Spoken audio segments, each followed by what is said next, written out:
let's put in one more arm lock and then we will talk about the opposite part of this and we'll talk about escaping, right? There's actually quite a few things we can do from here.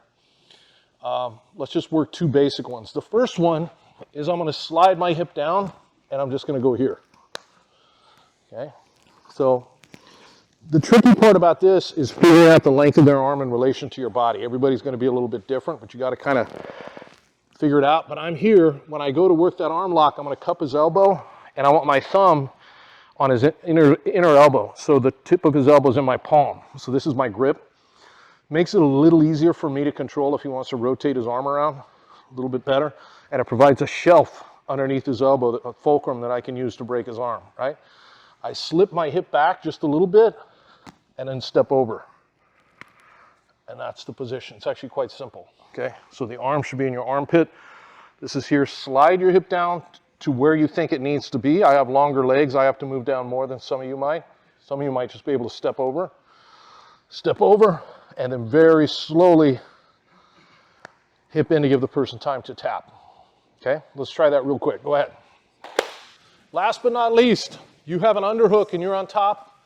You should always have the threat of a step over arm lock, right? The person on bottom should always be worried about that. So we're here. Maybe I'm working this position. Todd gets his elbow to the mat. Inside elbow, yep. Anytime that's there, as long as I have that underhook, I should be able to step and turn and start to work for that arm bar, okay? So,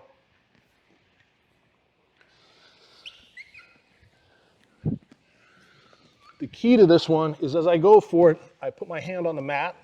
If you don't have your hand on the mat, you're not gonna be able to make it work. I often also will put my elbow on his belly and hold it as a frame.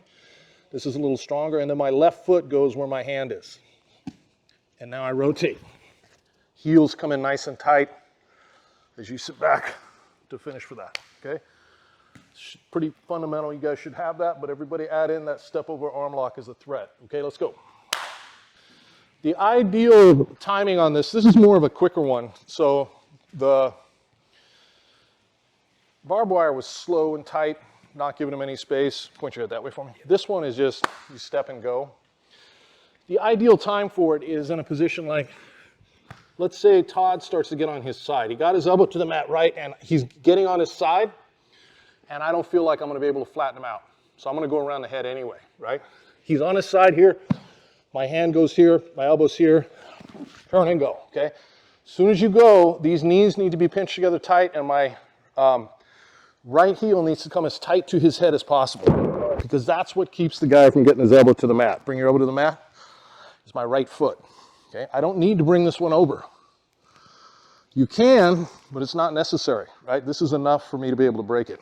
And then at the last minute, you switch to the thumb pad, so if he starts rotating his arm or trying to rotate his arm, and I finish on my hip bone, if they're very flexible. That's the spot. But this needs to be tight. If that leg's extended, get your elbow to the mat, he's gone, okay? So you can always test that. Test that by keeping that real tight, knees pinched together. Say, can you get your elbow to the mat? That's what it should feel like. Okay, it should be tight. So, you guys want to make it easy for yourself. We'll take this position. Let your partner get on their side, and you have an underhook. Okay, so you're in a scramble. You were holding. All of a sudden, you find yourself in this spot. Hand goes here, leg over, step and go. That should be your arm bar. Okay, try from there. Go ahead. Okay. Good, guys. That one takes some practice, but you guys will get the hang of it, and pretty soon you'll be pulling those off in sparring. That should be a credible threat. Anytime you have that underhook, that person should be worried that you're going to do a step over armbar. They should be alert for that, okay? Thanks for watching. Make sure you subscribe, hit the bell for frequent updates, because we're updating this every week, and make sure you comment and like and share our videos. We appreciate it, and we definitely try and respond to all the comments. And if you like what we're doing and you like the material, check out SBG University, SBGU, and you're going to see a ton more in much greater depth than what you see here on YouTube. Thank you very much.